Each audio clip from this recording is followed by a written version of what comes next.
अत्रि, गौतम, अगस्त्य। वेदों में अनेक ऋषिकाओं का भी उल्लेख है। विष्णु की परंपरा का अनुपालन करने वाले ऋषियों ने भी इन्हीं नामों को धारण किया।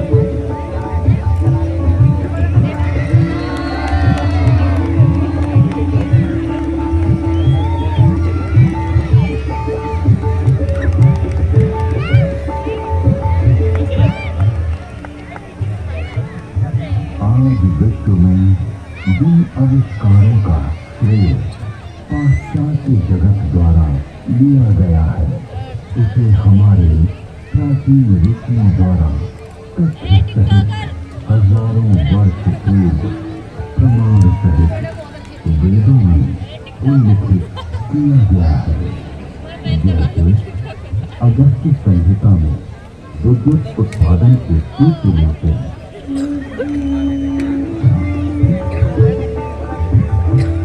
एक मिट्टी का पात्र ले, उसमें ताम्र पट्टिका, कॉपर की डाली तथा शुद्ध ग्रीवा कॉपर सल्फेट डाली।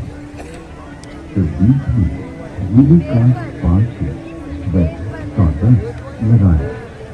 ऊपर पारा, मर्क्यूरी तथा 10 लौह डालें। फिर तारों को मिलाएंगे तो उससे मित्रा वरुण शक्ति इलेक्ट्रिसिटी का उदय होगा। अगस्त्य संहिता में विद्युत का उपयोग इलेक्ट्रिक बोटिंग के लिए करने का भी विवरण मिलता है।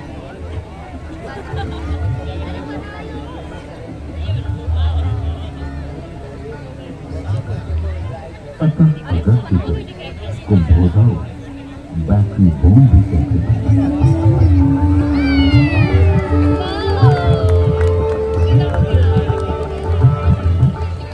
तो कुंभों उपरोक्त प्रकार से बनी तथा श्रृंखला में जोड़े गए 100 सेलों की शक्ति का पानी पर प्रयोग करेंगे तो पानी अपने रूप को बदलकर प्राणवायु, ऑक्सीजन तथा उदान वायु, हाइड्रोजन में परिवर्तित हो जाएगा।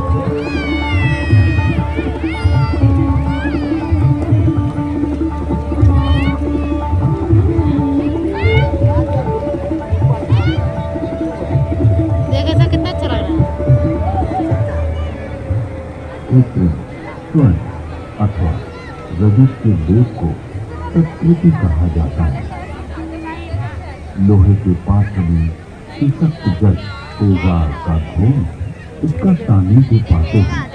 व्यवस्था सोने या चांदी का नाइट्रेट ताम्र को स्वर्ण या रजत में ढक लेता है। स्वर्ण से लिप्त उस ताम्र को शास्त्रुंग अथवा स्वर्ण कहा जाता है। विद्युत आधुनिक नौका चलन और विद्युत वहन, संदेश वहन आदि के लिए जो अनेक बारीक तारों की बनी मोटी केबल या डोर बनती है, वैसी प्राचीन काल में भी बनती थी, जिसे रज्जु कहते थे।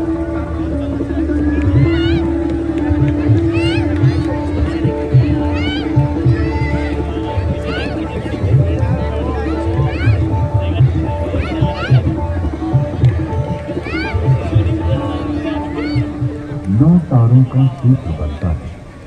9 सूत्रों का एक गुण, 9 गुणों का एक पाठ, 9 पाठों से एक रस्म और 9 8 7 या 6 रज्जु रस्म मिलाकर एक रज्जु बनती है। आकाश में उड़ने वाले गर्म गुब्बारे। इसके अलावा अगस्त्य मुनि ने गुब्बारों को आकाश में उड़ाने और विमान को संचालित करने की तकनीक का भी उल्लेख किया।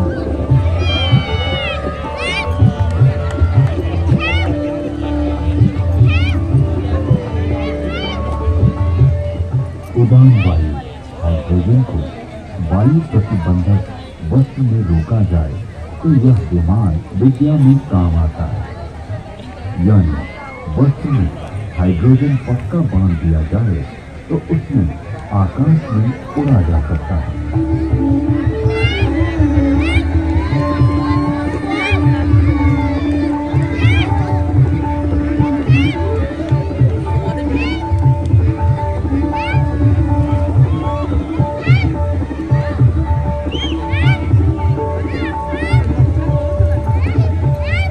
विमान वायु पर उसी तरह चलता है जैसे जल में नाव चलती है।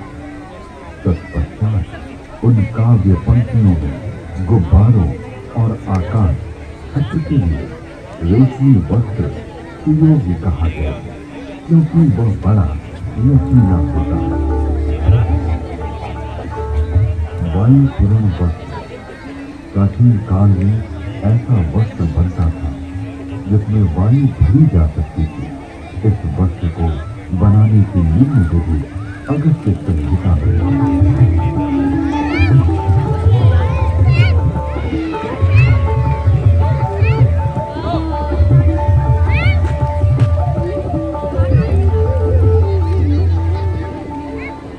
पृथ्वी का सूर्य की परिक्रमा करने का वर्णन ऋग्वेद, यजुर्वेद और अथर्ववेद के मंत्रों में मिलता है।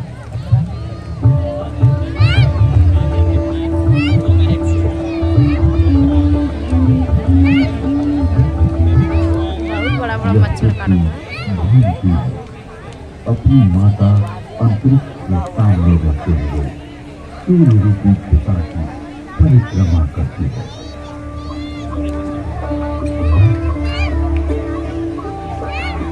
पृथ्वी, चंद्र, सूर्य के साथ की प्रदक्षिणा करती है। ऋग्वेद में जल की उत्पत्ति यानी H2O का उल्लेख है।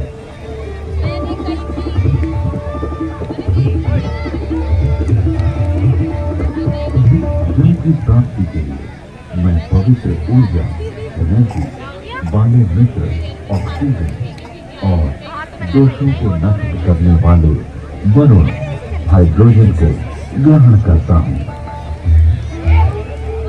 यजुर्वेद में सूर्य में उच्च जल तत्व यानी हीलियम का संकेत किया गया है।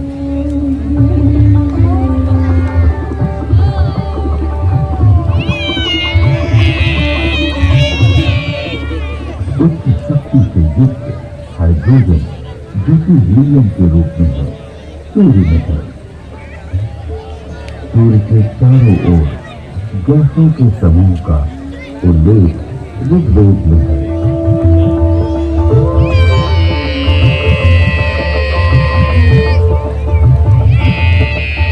ऋग्वेद में ही सूर्य की गति और प्रकाशक होने का वर्णन है।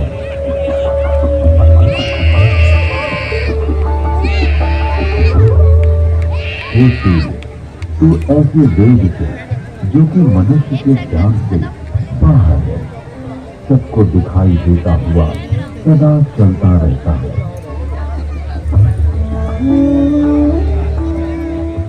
विश्व के प्रथम वैज्ञानिक अथर्वा ऋषि के अनेक आविष्कार का उल्लेख वेद में प्राप्त होता है। एक वृक्ष आदि से अग्नि, ऊर्जा। अथर्वा ऋषि ने मंथन, घर्षण, फ्रिक्शन से ऊर्जा उत्पन्न की।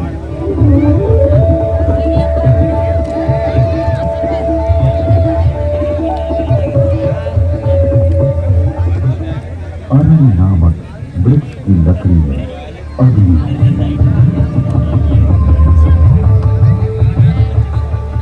दो पत्थरों की रगड़ से भी अग्नि उत्पन्न होती है।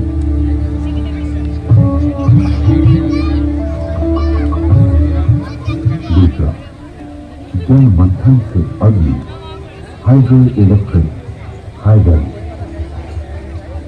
अथर्वा ऋषि तालाब के जल से मंथन, फ्रिक्शन के द्वारा जलीय विद्युत हाइडल का आविष्कार किया।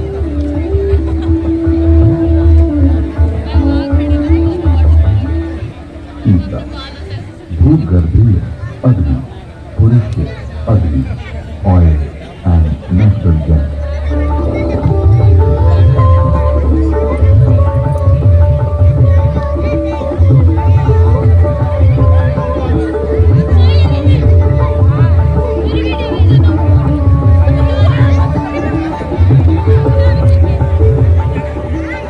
अथर्ववेद में सूर्य के पदार्थों के प्रकाशित होने अर्थात वर्ण, कलर प्राप्त होने का वर्णन है।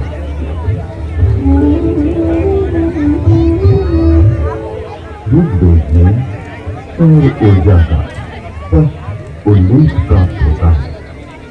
इसके आविष्कारक वशिष्ठ एवं भारद्वाज बतलाए गए।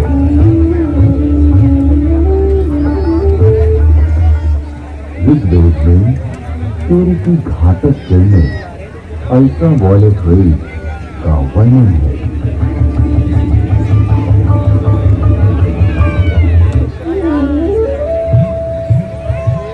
ऋग्वेद और अथर्ववेद में ओजोन परत यानी ओजोन लेयर का वर्णन है।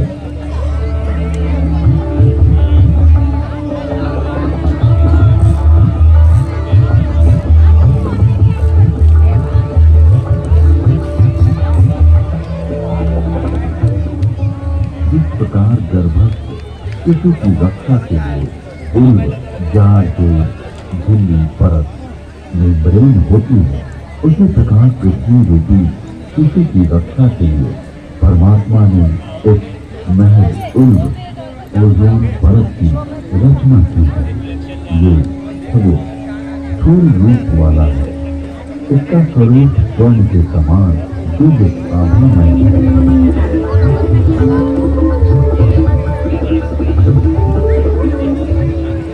ऋग्वेद में पृथ्वी का अपनी धुरी पर घूमना बतलाया गया है।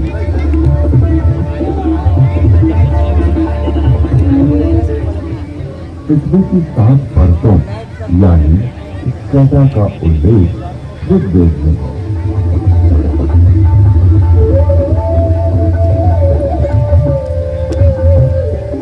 वेदों में पर्यावरण के संघटक तत्वों का निरूपण अनेक स्थानों पर किया गया है।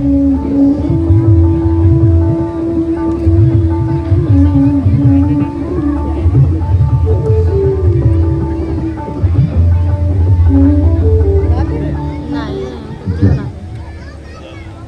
वायु और औषधि वनस्पति ये तीनों भूमि को घेरे हुए हैं और मानव मात्र को प्रसन्नता देते हैं।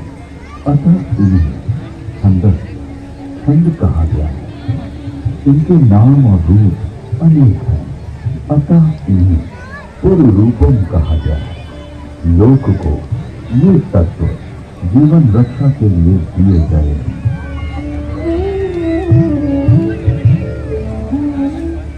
यजुर्वेद में ये स्पष्ट रूप से कहा गया है कि वेद का ज्ञान सभी के लिए है।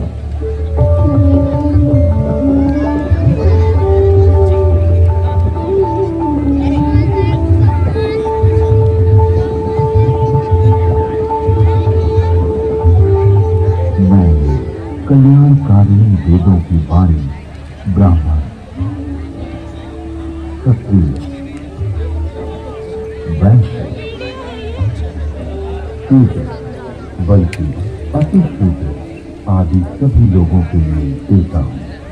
इसलिए अपने बीच किसी को भी असमान न समझो, किंतु सभी विद्वानों के प्रिय बनने और सभी लोगों को दान देने का यत्न करो और सदा सभी की समृद्धि की कामना करो।